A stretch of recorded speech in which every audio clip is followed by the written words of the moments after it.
안녕하세요. 저는 얼마 전 예쁜 손녀를 얻게 된 50대 후반의 평범한 남성입니다. 아직 환갑도 치르지 않은 제가 일찍 손녀를 보게 되고 50대 나이에 할아버지 소리를 듣게 되었네요. 내 나이도 벌써 다 됐구나 싶어 씁쓸하면서도 귀여운 손녀를 보고 있자니 할아버지가 된 게 나쁘지만은 않다 싶습니다. 제 딸이 저 닮은 아이를 낳은 걸 보니 부쩍 생각이 많아지는 요즘입니다. 30여 년 전 아이 엄마 만나서 가정을 꾸리고 눈에 넣어도 안 아플 제 딸을 얻게 되었죠. 그렇게 금주오겹 키웠던 제 딸이 엄마가 된 모습을 보니 감회가 새롭습니다. 제 눈에는 아직도 제 딸이 어린 꼬맹이 같기만 한데 그 어린 자식이 언제 나이를 먹어 아이를 품은 엄마가 되었을까 싶어 흘러버린 세월이 야속하다 싶은 생각도 듭니다. 딸아이가 출산하던 날 저는 참 많이도 울었습니다. 내 자식이 자기 새끼 낳겠다고 몇 시간 동안 진통하는 모습을 지켜보자니 제가 대신 아파주고 싶은 심정이더라고요. 그리고 이제는 매일 갓난아이를 돌보며 잠도 못 자는 딸을 보면서 제가 대신 고생해주고 싶네요. 제가 아비로서 여자들이 자식 품어 낳은 고통은 모르지만 어린 자식 기르는 고생은 누구보다 잘 알고 있거든요. 사실 저는 아내와 일찍 사별하며 어린 딸을 홀로 키워온 호랍이었습니다. 아내를 떠올리면 지금도 미안하고 서글픈 마음만 들 정도로 제 아내는 참 좋은 사람이었죠. 가진 것 하나 없는 나한테 시집와줘서 고운 손 다 상하도록 고생만 하던 사람인데 아이 낳고 그 아이가 자라는 걸 지켜보지도 못하고 먼저 세상을 뜨고 말았습니다. 제 아내는 유방암이었어요. 하필이면 너무 늦게 발견하는 바람에 병원에 갔을 때는 이미 다른 장기로 암이 전이되어 상태가 좋지 않은 시기였죠. 조금 아플 때 빨리 병원을 가봤더라면 나았을지도 모르는데 아내는 나 몰래 병을 키우고 있었습니다. 병원에서 암 진단을 받고 나오면서도 아내는 병원비 먼저 걱정을 하고 있었어요. 어떻게 하지? 수술 받고 치료받으려면 돈이 많이 들겠지? 지금 그게 문제야? 당신은 몸이 그 지경이 될 때까지 대체 뭘 하고 있었어? 그러게 어디 아프면 참지 말고 병원부터 가보라고 했잖아. 내가 그렇게 말할 땐 듣지도 않고. 이게 뭐야? 미안해. 그러게 당신 말 들을걸. 내가 괜히 미련 떨어서 돈이 더 들게 생겼네. 저도 아내를 탓하려던 건 아니었습니다. 그냥 그 상황이 도저히 믿어지지 않아서 받아들일 수 없어서 괜히 원망을 아내에게 돌렸던 거죠. 그것도 전부 제 탓이에요. 그 흔한 보험 하나 없던 형편이라 아내는 빠듯한 살림에 병원 가기를 걱정했을 겁니다. 남편이 벌어오는 돈으로는 어린 자식 키우며 새 식구 먹고 살기도 어렵다 보니 뭐하나 자기에게 돈 쓰는 걸 마다하던 사람이었거든요.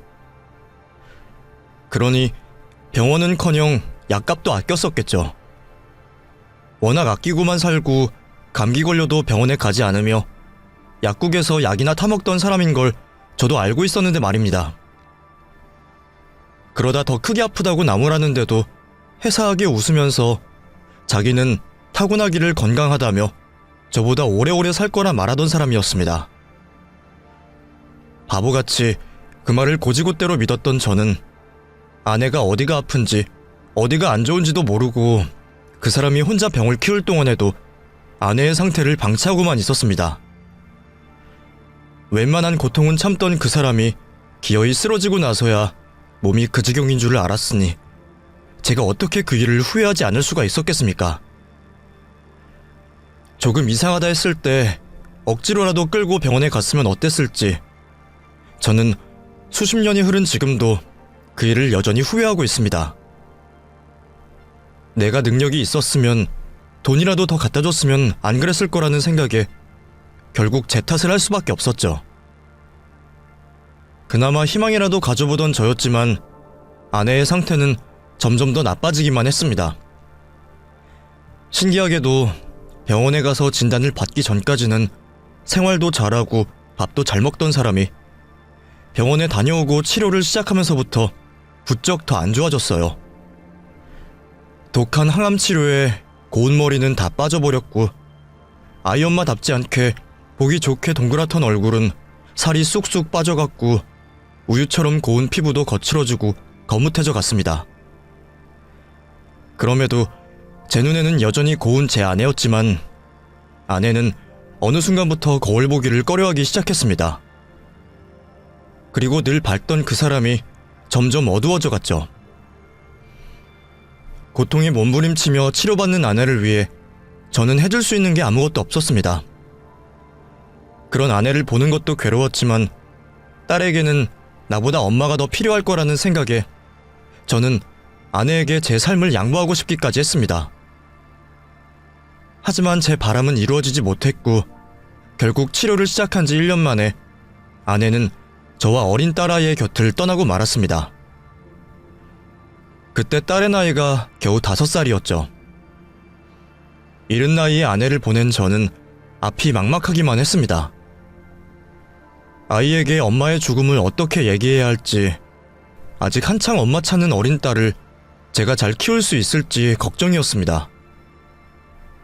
솔직히 자신도 없었고 아내 곁으로 따라가고 싶은 생각도 있었어요.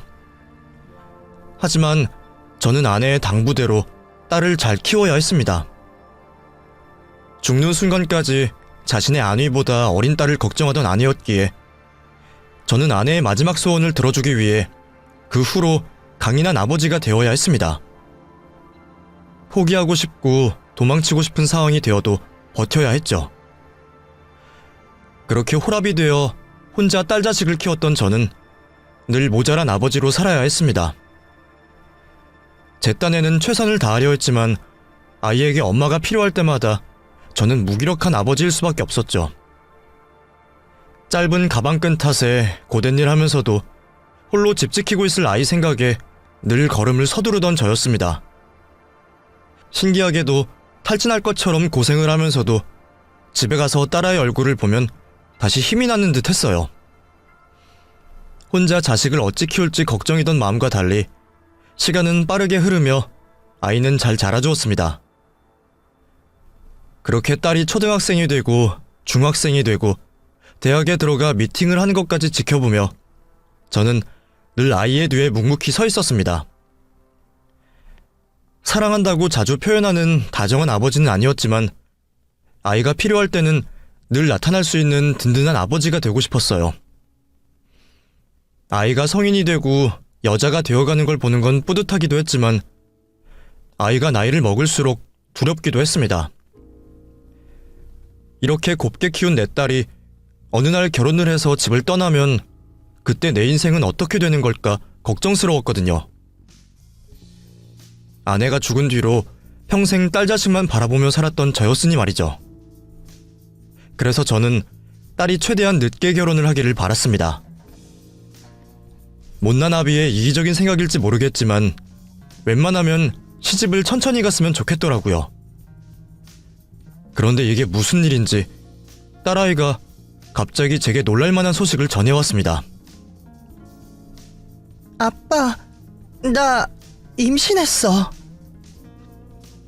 이제 막 취업을 하고 사회생활을 시작하게 된 나이에 혼전 임신을 했다는 딸의 말에 저는 세상이 무너지는 느낌을 받았습니다. 남자친구가 있는 줄은 알았지만 아직 나이들이 어리니 결혼은 한참 나중 일일 거라 생각하고 안심하고 있었는데 이놈이 지 아빠 속도 모르고 사고를 쳤다니 이 일을 어찌해야 할까 싶더라고요. 하지만 그 와중에도 딸 걱정이 우선이었던 저는 그런 속내를 숨길 수밖에 없었습니다. 제가 괜히 허망해하고 걱정을 하면 어린 딸은 더 두려울 것 같았거든요. 속으로는 내 딸 임신시킨 그놈을 잡아다가 줄이라도 틀고 싶었지만 딸 앞에서는 예비사위를 반길 수밖에 없었습니다. 아버님, 안녕하십니까? 처음 인사드리겠습니다. 저 지원이랑 교제하고 있는 박현태라고 합니다. 그래, 자네 얘기는 익히 들었네. 자네도 취직한 지 얼마 안 됐다면서. 그럼 둘 다 한창 일하기 바쁠 텐데 뭐가 그리 급했나? 죄송합니다. 다 제 불찰입니다. 그래도 저 지원이 끝까지 책임질 겁니다. 오해하실지 모르겠지만 저희 원래 결혼할 생각이었습니다. 당장은 저나 지원이나 준비가 안 되어서 기다리려고 했던 거지만 몇 년 안에 결혼 계획이 있었어요. 다만 상황이 이렇게 돼서 부득이하게 당겨지게 되었지만 그래도 제 마음은 진심입니다, 아버님. 당당한 건지 뻔뻔한 건지 몰라도 내 딸을 사랑한다며 결혼하겠다는 사위의 말에 저는 복잡한 심정이었습니다. 귀한 내 딸을 이렇게 내어주는 게 맞나 싶으면서도 그렇다고 또 내 딸을 미혼모 만들 수는 없었으니까요. 이렇게 된 상황에 결국 하루빨리 식을 올릴 수밖에 없다는 생각에 저는 곧바로 사돈을 만나게 되었습니다. 일찍 혼자 된 저와 달리 사돈 내외는 사이가 좋아 보이셨어요. 부모는 자식의 거울이라는데 자기 안에 다정히 챙기는 바깥 사돈의 모습에 제 걱정도 조금은 줄어드는 듯 했습니다. 하지만 임신한 딸을 시댁살이를 시키게 된 제 속은 말이 아니었죠. 저희가 이런 얘기 하기는 죄송하지만 아들이 이렇게 일찍 결혼을 할 줄은 몰랐고 저희도 그렇게 상황이 좋지는 못해서 지금 당장 집을 해주기는 어려울 것 같습니다.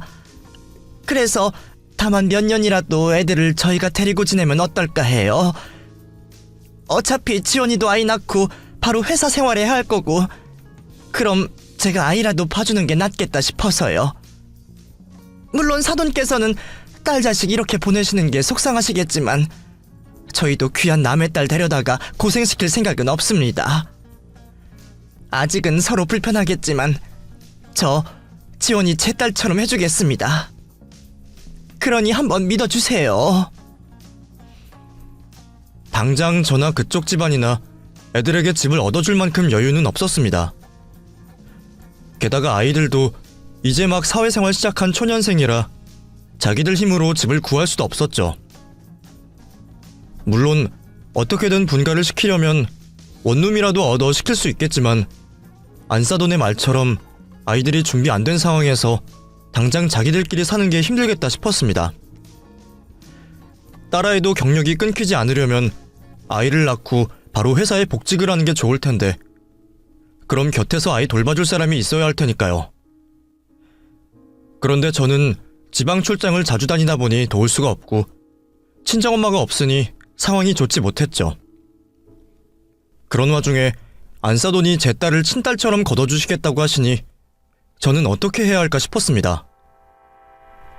제 앞에서 진심 어린 표정으로 그렇게 말씀하시는 안사돈을 보면 신뢰가 가면서도 저도 사돈 내외를 겪어보지 못한 탓에 딸에게 시댁살이를 시키는 게 맞는 건지 고민이 들 수밖에 없었죠. 하지만 결국 아이들의 의사대로 딸아이는 시댁에서 신혼을 시작하기로 했습니다. 아빠, 나 시댁 들어가서 지낼게. 아빠가 걱정하는 건 알지만 나 시부모님 믿어. 두 분 다 나한테 잘해주시고 정말 좋은 분들이셔. 그러니까 아빠도 마음 놓고 보내주면 좋겠어. 얘가 일부러 그런 소리를 하는 건지 정말 시댁살이에 자신이 있는지는 모르겠지만 자기가 시댁살이를 자처하겠다니 제가 그런 아이를 말릴 수가 없었습니다. 그렇다고 제가 직접 데리고 있어주지도 못할 상황이니 제가 입이 10개라도 할 말은 없었죠.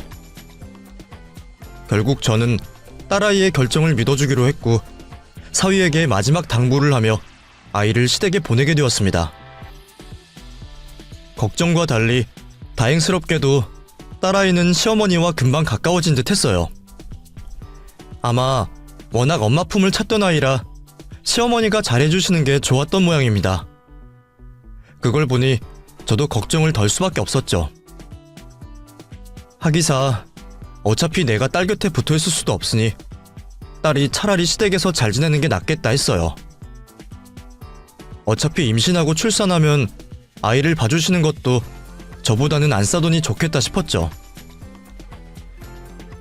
그렇게 딸아이는 결혼식을 올리고 시댁살이를 하게 되었고, 배가 점점 불러가며 출산을 앞두고는 회사를 쉬며 집에서 지내게 되었습니다.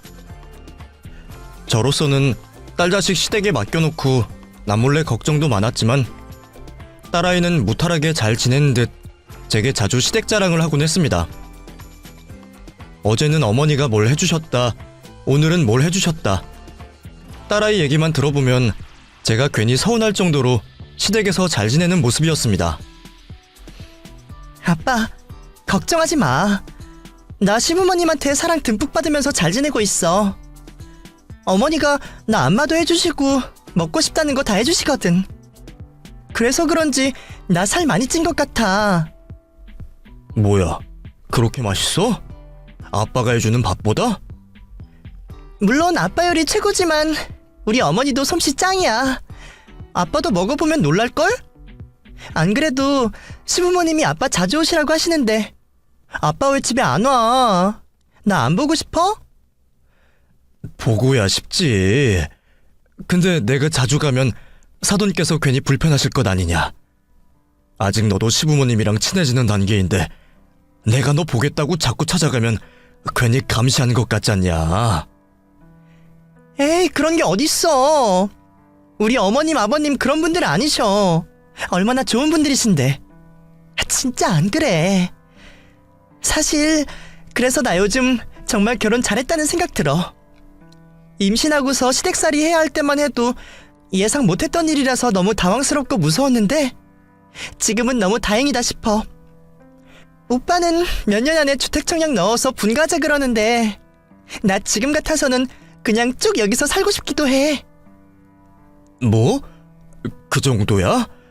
아니, 그렇게 시댁이 편한 며느리가 어디 있어? 여기 있지. 나 진짜 잘 지내고 있어.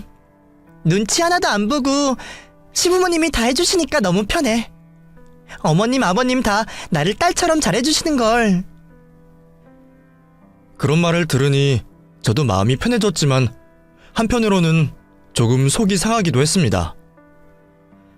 딸이 그러는 게 엄마를 일찍 잃어서 그러는 걸 알고 있었거든요.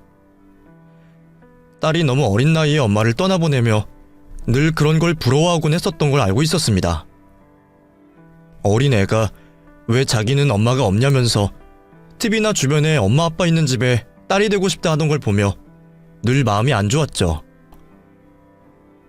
저도 그런 딸 때문에 한때는 재혼 생각까지 했었지만 남의 자식 제 새끼처럼 키워줄 여자가 흔할까 싶어 결국 마음을 접었었어요. 대신 내가 엄마 몫까지 해주겠다 했지만 아쉬운 게 어쩔 수 없이 있었을 겁니다. 그런데 시집가서 시댁에서 제 집처럼 편하게 시어머니, 시아버지 사랑받으며 지낸다고 하니 그게 기쁘면서도 마음이 복잡했어요. 그래도 내 딸이 눈치 안 보고 잘 지낸다는 건 정말 다행인 일이었습니다. 어쩌면 애가 아직 어려서 철이 없어서 눈치를 안 보는 건지 모르겠지만 안싸돈이 제게 해주신 약속을 지키신다는 게 느껴지더군요. 처음에는 제 딸 임신시킨 사위도 탐탁지 않았지만 가식 없이 잘해보려 노력하는 모습에 저도 사위를 어느새 제 아들처럼 생각하게 되었습니다. 이제 곧 아이까지 태어나면 두 아이가 양가 집안 사랑받으며 잘 살기를 기대하고 있었죠. 그런데 어느 날 잘 지내는 줄 알고 있던 딸아이에게서 전화가 걸려온 겁니다. 그것도 평소와 다르게 무슨 소리를 하는지 알아듣지도 못할 정도로 오열하면서 말이죠. 아빠, 나 이렇게는 못 살겠어. 내가 뭘 잘못했다고 이런 취급을 받아야 해? 아빠, 나 너무 서러워. 나 집에 갈래. 그게 무슨 말이야? 지원아, 일단 진정하고 차분히 얘기해봐. 대체 무슨 일이 있다는 거야? 아빠 보고 싶어. 태교에 전념하겠다며 연락도 잘 없던 딸아이가 갑자기 울면서 전화를 하는 통에 저는 영문도 모르고 당황스러울 수밖에 없었습니다. 지원아, 너 어디야? 너 지금 혼자 있는 거야? 일단 진정하고 다시 침착하게 얘기해봐. 아빠가 알아들어야 도와주지. 어? 나 지금 일하러 왔는데 못하겠어서 집에 돌아가는 차 기다리고 있는 중이야. 그게 무슨 말이야? 일을 한다니? 네가 무슨 일을 해? 몰라. 어머니 따라서 나왔는데 여기 혼자 버려졌어. 어머니가 나한테 집에 기생하는 주제에 놀지만 말고 돈 벌어오라고 날 어디로 데려갔어. 근데 와보니까 택배에 짐 싣고 하는 거라잖아. 근데 여기서도 내가 임산부라는 거 알고 일 못 시켜준다고 그냥 가래. 그래서 지금 돌아가는 차 기다리고 있는 중이야. 아이가 임신한 몸으로 돈을 번다며 무슨 택배 일을 하러 갔다며 얘기를 하는데 저는 그 말이 대체 무슨 말인지 도통 이해를 할 수 없었습니다. 그것도 안 싸더니 아이를 직접 데려갔다니 말이죠. 임신해서 배부른 애를 어디로 데려갔다는 것이며 자기 집에서 얹혀 살고 있으니 나가서 돈이나 벌어오라는 말을 정말 했을지 믿을 수가 없었습니다. 그동안 봐왔던 사돈댁에서는 저희 딸을 잘 대해주시는 줄 알았으니까요. 그렇다고 저희 딸이 저한테 괜한 소리를 할 리도 없고 애가 그렇게 서럽게 우는 걸 보니 무슨 일이 있어도 있다 싶은 겁니다. 마음 같아서는 거기가 어디던 당장 달려가서 제 딸을 직접 데려오고 싶었지만 하필이면 그때 제가 다리를 다쳐 꼼짝 못하는 상황이었어요. 그래서 그 바람에 제가 직접 아이를 데리러 갈 수 없었죠. 그것도 딸이 제가 필요하다고 전화를 하는 와중에 못 간다니 참 미안한 겁니다. 지원아, 아빠가 당장 데리러 가고 싶은데 못 갈 것 같은데 어떻게 하지? 아니야. 나도 아빠 다친 거 아는데. 나 혼자 갈 수 있어. 그냥 집에 갈 건데 놀라지 말라고 전화한 거야. 아빠, 나 그냥 다시 아빠랑 살까? 남편이랑 이혼하고 그냥 혼자 키우면 안 돼? 나 이제 그 집 가기 싫어. 아이 입에서 이혼 이야기까지 나온 순간 저는 상황이 심각하다는 걸 느낄 수밖에 없었습니다. 얘기를 전해 듣기만 해서 무슨 상황인지 파악은 안 되지만 그 순한 아이가 그런 소리까지 한다는 건 분명 상황이 많이 좋지 않다는 뜻이겠죠. 아이를 직접 데리러 가지 못한 저는 아이에게 택시를 타고 오라며 택시를 불러주었고 그 사이 저는 상황 파악을 위해 사돈댁에 전화를 하게 되었습니다.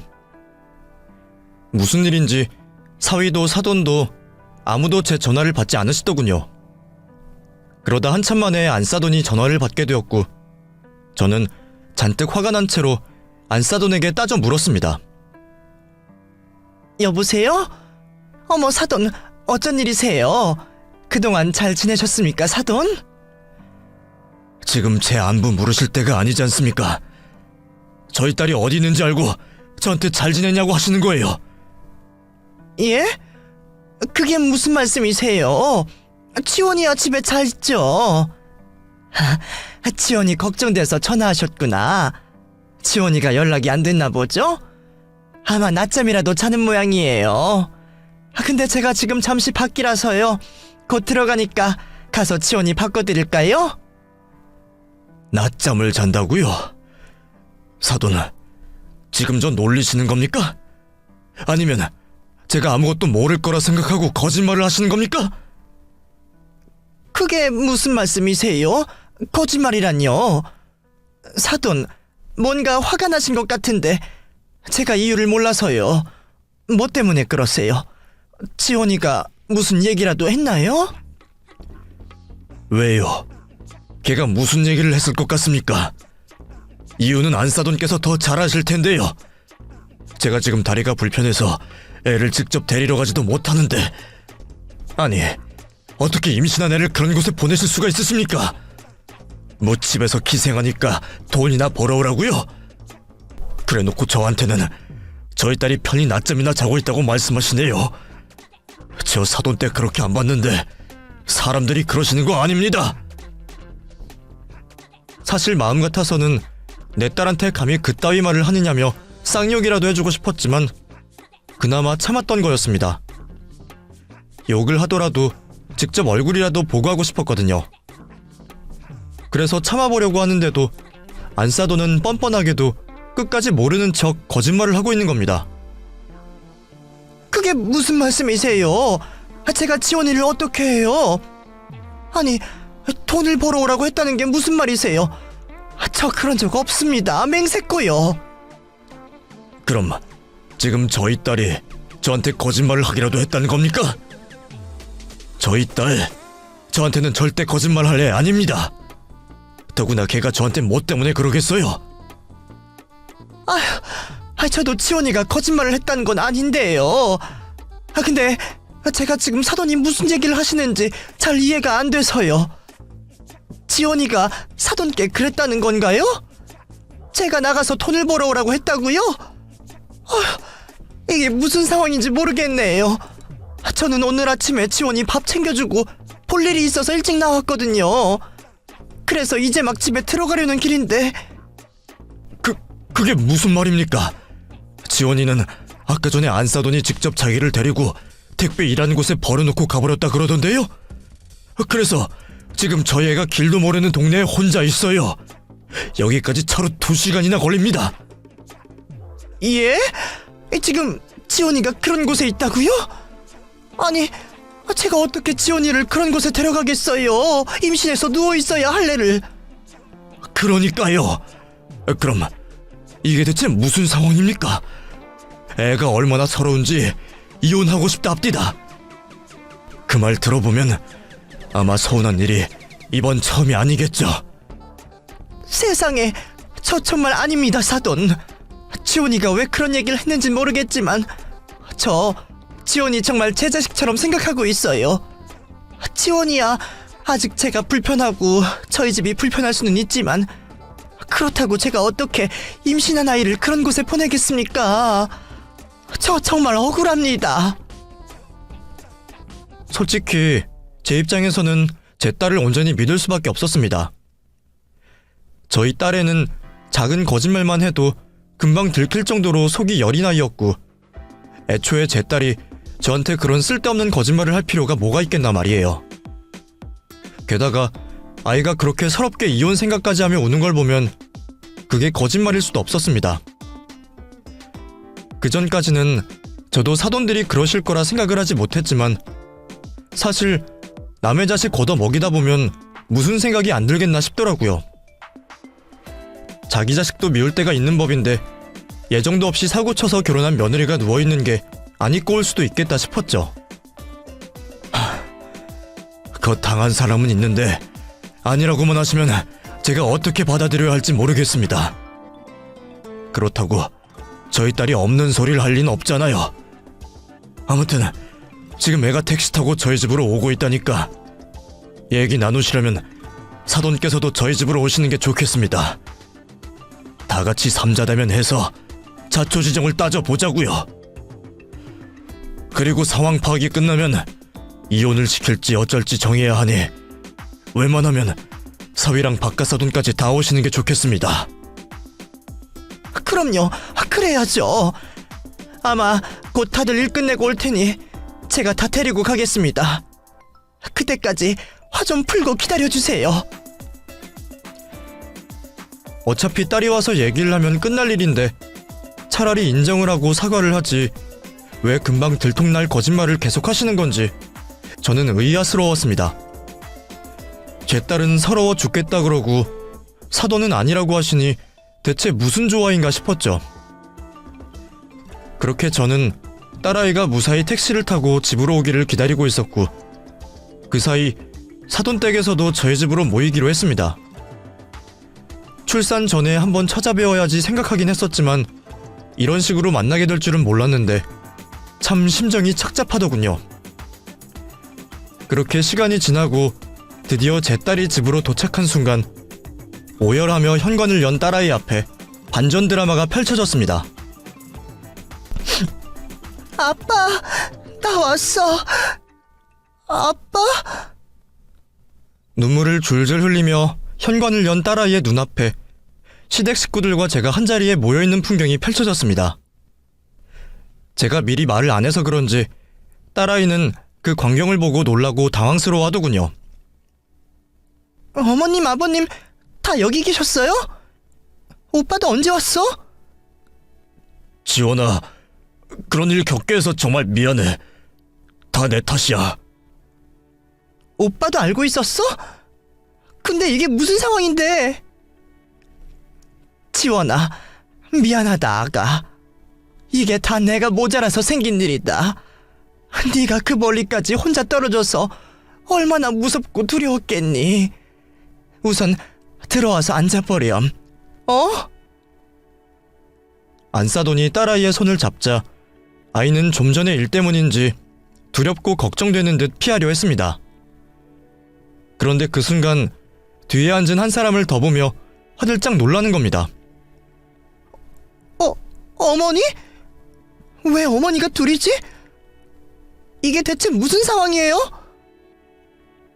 안사돈과 똑같은 머리, 똑같은 차림으로 무릎을 꿇고 앉아있는 한 여인이 저희 집 거실에 있었기 때문이죠. 지원아, 우선 와서 좀 앉아라. 아빠가 사돈에게 전화해서 상황 설명을 드렸어. 그래서 우리가 먼저 모여서 얘기를 하고 있었다. 아빠가 들어보니 오해가 좀 있었던 것 같은데 여기 사돈께서 사정을 다 설명해 주실 거다. 딸아이는 똑같은 두 명의 안사돈을 번갈아 쳐다보며 무척 당황스러워했습니다. 그리고는 뭔가 깨달은 듯 소리를 치더군요. 설마 이모님이세요? 안사돈과 똑같은 차림으로 마치 분신처럼 앉아있던 그 사람은 다름 아닌 저희 딸의 시이모님이자 안사돈의 쌍둥이 동생이었습니다. 딸에게서 안사돈에게 쌍둥이 동생이 있다는 얘기는 들었지만 그렇게 닮지는 않았다고 들었었는데 오늘 제가 마주하고 보니 놀랍게도 너무나 닮아있는 겁니다. 처음에 안사돈이 그 여자를 데리고 집에 들어올 때만 해도 저는 먼저 들어오는 그 여자가 안사돈인 줄 알았으니까요. 근데 왜 이렇게 두 분이 닮으셨어요? 평소에는 이렇지 않으셨는데? 이모님, 머리 새로 하셨어요? 옷도 저희 어머니랑 똑같이 입으시고. 지원아, 내가 미안하다. 내 동생이 이렇게 철이 없어. 내가 진작 단속을 했어야 하는 건데 이 정신머리 없는 것이 너한테 그런 짓을 한 거야. 나는 그런 줄도 모르고 네가 집에만 차리는 줄 알고 있었지 뭐니. 예? 그럼 설마 아까 저한테 그러신 게 어머니가 아니라 이모님이셨어요? 아니, 말이 안 돼요. 분명 어머니셨는데. 그래, 얘가 너를 속이겠다고 점까지 찍고 옷까지 똑같이 입고서 그렇게 작정을 한 거야. 딸이 도착하기 전에 먼저 도착한 사돈에게서 저는 정말 황당한 이야기를 듣게 되었습니다. 설명을 하시겠다고 하더니 쌍둥이 여동생을 데려오신 안사돈이 직접 그 동생을 제 앞에 무릎 꿇리시며 사과를 하시더군요. 죄송합니다, 사돈. 저희 집 식구 때문에 이런 일이 벌어져서 정말 면목이 없습니다. 귀한 자식 보내놓고 안 그래도 염려가 많으셨을 텐데 이런 심려를 안겨드려 제가 무슨 말을 해야 할지 모르겠네요. 아무래도 제 쌍둥이 동생이 지원이한테 해코지를 했던 모양이에요. 아마 지원이가 저랑 똑 닮은 얘를 보고 제가 그런 줄 오해한 모양입니다. 절대 지원이 탓이 아니에요. 시이모라는 사람이 일부러 쌍둥이 자매와 모습까지 똑같이 하고서 남의 며느리를 해코지했다는 게 저는 믿기지 않았지만 제 앞에 말없이 꿇어 앉아있는 그 여자의 모습은 정말 놀랍도록 안사돈과 닮아 있었습니다. 자세히 보면 뭔가 다르겠지만 정말 우습게도 잠깐 보기에는 너무 닮아 있었어요. 머리며 옷차림에 안사돈 입 옆에 있는 점까지 똑같이 찍어놨더라고요. 보통 사람이 누군가랑 같이 있으면 그게 그 사람인 줄 인식하니까 그러는 거지 매일 보는 사람 얼굴을 찬찬히 뜯어보진 않잖아요. 아마 그래서 저희 딸도 시이모를 시어머니라고 착각을 할 수밖에 없었겠다 싶었습니다. 아니, 닮기야 닮았는데 그럼 이분이 아주 작정을 하시고 그랬다는 거예요? 예, 그런 것 같습니다. 정말 죄송합니다. 근데 왜 그렇게까지 한 겁니까? 대체 조카 며느리한테 무슨 억하심정이 있다고요? 저희 딸이 그쪽에 무슨 잘못이라도 했습니까? 근데 그렇다고 어떻게 임신한 사람을 그런 곳에 보낼 수가 있어요? 그 애가 그 몸으로 무슨 일을 한다고? 그러다가 뱃속에 애가 잘못되기라도 했으면 어쩌라고 말이에요? 어디 직접 말 좀 해보세요. 죄송합니다. 죄송합니다. 제가 욱하는 성질이 있어서 그만 따님한테 실수했어요. 제발 용서해 주세요. 별로 미안해 보이지 않는 그 여자는 제게 거칠게 사과를 하는 게 전부였을 뿐 무슨 이유 때문에 그러는지는 말을 하지 않더군요. 그렇게 실랑이를 하는 사이에 딸아이가 도착했고 딸은 시이모님이 자신을 속였다는 사실에 큰 충격을 받았습니다. 그리고 한편으로는 자신을 미워한 게 시어머니가 아니었다는 일에 안도를 하는 듯 했죠. 세상에, 이모님 전부터 저만 보면 잔소리하시고 화내시더니 제가 그렇게 미우셨어요? 근데 그럼 그냥 제가 밉다고 하시지 왜 어머니 흉내까지 내면서 그러셨어요? 제가 오해를 해서 이혼하기라도 바라신 거예요? 그래요. 이유가 뭔지 얘기라도 해보세요, 이모.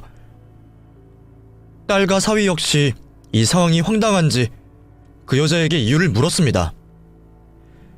사돈 내외도 어이없어하며 화를 내고 있었죠. 그러자 그 여자가 정말 기막힌 얘기를 하는 겁니다. 배 아파서 그랬다, 배 아파서. 니들 확 이혼시켜버리고 싶어서 그랬어. 뭐라고요? 아니, 저희가 이혼하면 이모님한테 무슨 이득이 있다고요? 아직 애도 안 낳고 제대로 신혼도 못 즐겼는데 그런 저희가 왜 배가 아프세요? 나는 자식 새끼들 다 이혼시키고 속이 썩어 문드러지고 있는데 니들은 집도 없이 살면서 뭐가 좋다고 하하호호 웃고 있는 게 꼴보기가 싫었어. 나보다 못 살던 언니가 며느리 예쁘다고 칭찬하는 것도 듣기 싫고. 기가 막히게도 딸아이의 시이모가 그런 짓을 한 것은 전부 말도 안 되는 질투 때문이었습니다. 그 집에는 저희 사위보다 나이 많은 아들만 둘이 있었는데 놀랍게도 그 두 아들 모두 결혼 생활을 오래 하지도 못하고 이혼을 했다 하더군요. 둘째 아들마저 얼마 전 이혼을 하고서 그 후로 아들까지 집에 발길을 끊었던 모양입니다. 그래서 자기는 며느리도 없고 자식들과도 대면대면한데 제 사위와 딸아이가 시댁에 얹혀 살면서도 구김없이 사는 모습이 보기 고가웠던 모양이죠. 고부 갈등도 없이 모녀처럼 지내는 게 배가 아팠던 건지 그래서 저희 딸까지 이혼시키고 싶은 마음에 그런 말도 안 되는 짓을 벌였던 거랍니다. 뭐라고? 그게 대체 무슨 소리야? 이거사, 너 왜 그렇게 철이 없어? 언제는 피가 물보다 진하다고 자매끼리 의기투합하자 늘 그러더니 너 나를 보고 속으로는 그런 생각을 하고 있었니? 세상에, 내가 정말 남사스러워서 뭐라 할 수가 없다. 네 자식들 이혼시킨 게 우리 애들 탓도 아닌데 왜 남의 자식들을 괴롭히고 있어? 내가 미우면 나한테 지랄을 하던가 어디 귀한 우리 며느리를 건드려. 언니가 며느리 예뻐 죽겠다며. 나는 며느리 2년 다 도망갔는데 왜 언니만 속편히 시어머니 대접받아? 언니나 나나 한날 한시에 태어나서 비슷한 팔자인데 왜 나만 이렇게 힘들어야 하냐고. 이거사, 너는 그걸 아직도 남 탓을 하고 있어? 그러게 내가 마음 좀 곱게 쓰라고 얼마나 말했냐. 너 니네 아들들 이혼시킨 거 아직도 며느리들 탓 같아? 네가 그동안 네 며느리들한테 한 걸 생각해봐. 귀한 아들 뺏어갔다고 괜히 며느리들 괴롭힐 땐 언제고 이제 와서 배 아프다고 남의 며느리를 시샘해? 네 자식들 다 너 때문에 그 꼴 난 거야. 그걸 왜 인정을 못해? 내가 뭘 잘못했다고? 별소리도 안 했는데 쉽게 이혼하는 그것들이 문제지. 얘도 봐봐. 시어머니가 고생 좀 시킬 수 있지. 그것 가지고 이혼하겠다고 지 친정으로 쫓아가는 거. 아유, 아주 도장을 찍었어야 하는데. 이게 아직도 정신을 못 차렸네. 너 지금 우리 며느리랑 사돈 앞에서 뭐 하는 짓이야? 자기 자식 그 꼴 났다고 남의 자식 앞길까지 망치려고? 네가 지금 하는 짓 보니까 니네 며느리들이 하루라도 빨리 이혼한 게 천만다행이다 싶다. 내가 봤을 땐 넌 며느리 들이면 안 돼. 할 짓이 없어서 남의 며느리한테까지 해코지하는 애가 어떻게 며느리를 보겠니? 네 자식들이 발길 끄는 것도 그럴만하다 얘. 오늘 이 일 너희 아들들한테 전부 얘기할 거고 나 앞으로 너 안 보고 살 거다. 너 다시는 우리 집 올 생각하지 말고 행여 길에서라도 마주치지 말자. 너 같은 걸 참을합시고 끼고 지냈던 내가 모질이다. 저야말로 이상한 생각을 가지고 있는 그 여자에게 한 소리라도 해주고 싶었는데 제가 나서기도 전에 상황을 정리해주시는 안사돈 덕분에 제가 할 말이 없었네요. 어쩜 그렇게 해야 할 말을 콕콕 집어서 해주시는지 덕분에 저와 딸도 마음이 좀 풀리는 듯 했습니다. 안사돈이나 그 여자나 쌍둥이인데 그렇게 다를 수가 있는지 마치 선과 악을 보는 것 같은 광경에 저는 놀랄 수밖에 없었습니다. 그렇게 시이모라는 악독한 그 여자는 쫓겨나듯 내 집을 나가게 되었고 저는 그 자리에서 사돈에게 다시 한번 사과와 약속을 받을 수 있었습니다. 다시 한번 죄송합니다. 정말 면목이 없어요. 제 동생이지만 이제는 상종하고 싶지도 않네요. 그래도 앞으로는 아주 연 끊고 살 거니 다시는 이런 일 없을 겁니다. 제가 지원이 지켜주지 못해 죄송합니다. 아닙니다. 저도 이해합니다. 가족이라고 다 자기 마음대로 되는 것도 아니고 그게 어디 안사돈 탓이겠습니까? 저도 사과드릴 테니 받아주세요. 아까는 무턱대고 오해해서 죄송합니다. 저도 제 딸 일이다 보니 눈에 보이는 게 없더군요. 평소 사돈께서 저희 딸에게 얼마나 잘해주시는지 들었는데도 이런 상황에서는 머리가 하얘지네요. 저도 순간 판단을 잃었습니다. 아니에요. 죄송하다고 하지 마세요. 저희도 충분히 이해합니다. 그 상황에 욕이라도 안 하신 게 정말 대단하신 거죠. 저라도 그랬을 텐데요. 오히려 제가 여기 나오더라고요. 어디 임신한 애를 그런 곳에 보냅니까? 지원아, 내가 미안하다. 안 그래도 우리 집에서 지내면서 눈치 보느라 힘들었을 텐데 하다하다 별일을 다 겪게 했어. 그래도 나는 동생이랑 다르다는 거 믿어다오. 응? 아니에요. 저도 어머니가 어떤 분인지 알면서 오해했으면 안 되는 건데 어머니가 그러실 분이 아닌데 그러셨다는 게 더 충격이었던 것 같아요. 저 어머니 믿어요. 그러게 여기 잘못한 사람이 누가 있겠네. 사돈께서도 충분히 그러실만 했고 특히나 제가 집안의 가장으로 소홀해서 죄송합니다. 새아가 너도 마음고생했다. 그래도 다음부터는 누가 그런 거 시킨다고 따라 나서지 말고 싫으면 싫다고 해라. 우리가 그런 일을 시킬 리는 없지만 남들이 강요를 해도 싫다고 할 줄 알아야지. 너도 이제 엄마가 될 사람인데 마음이 강해져야 하지 않겠니? 아무쪼록 오늘 이런 일은 다시 없도록 할 테니 다들 마음 푸셨으면 좋겠습니다. 바깥 사돈까지 그렇게 말씀을 해주셔서 저는 더욱 안심이 되었습니다. 그렇게 딸은 다시 시댁으로 돌아갔고 딸아이는 얼마 뒤 무사히 아이를 낳게 되었습니다. 그리고 저는 사돈 내외와 함께 딸아이의 출산을 지켜보게 되었죠. 내 새끼가 자기 자식을 낳는 걸 지켜보자니 많은 생각이 들더군요. 그리고 문득 저는 아내 생각이 떠올랐습니다. 그 사람도 이 자리에서 같이 딸을 지켜봤으면 좋았을 텐데 싶어서 허망하게 먼저 가버린 아내 생각이 유난히 많이 났네요.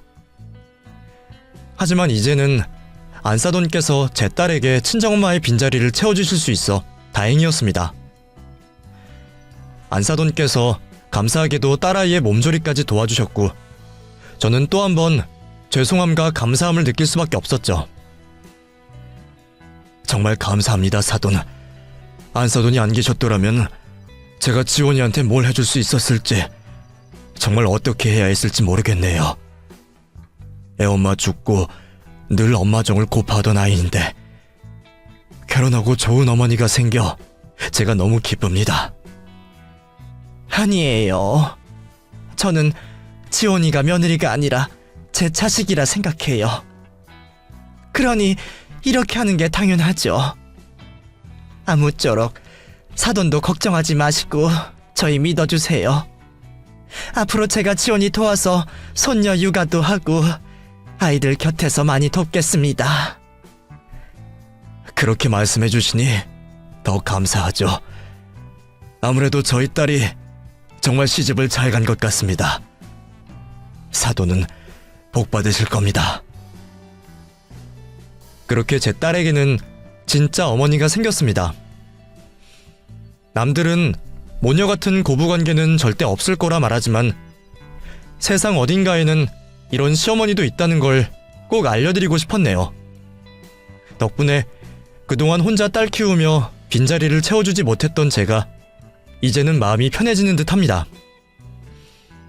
아마 하늘에서 저희 아내도 이 모습을 보며 행복해할 것 같네요. 그럼 제가 아내 곁으로 가는 그날까지 저희 가족이 늘 행복하기를 바라며 인사를 드리겠습니다. 감사합니다.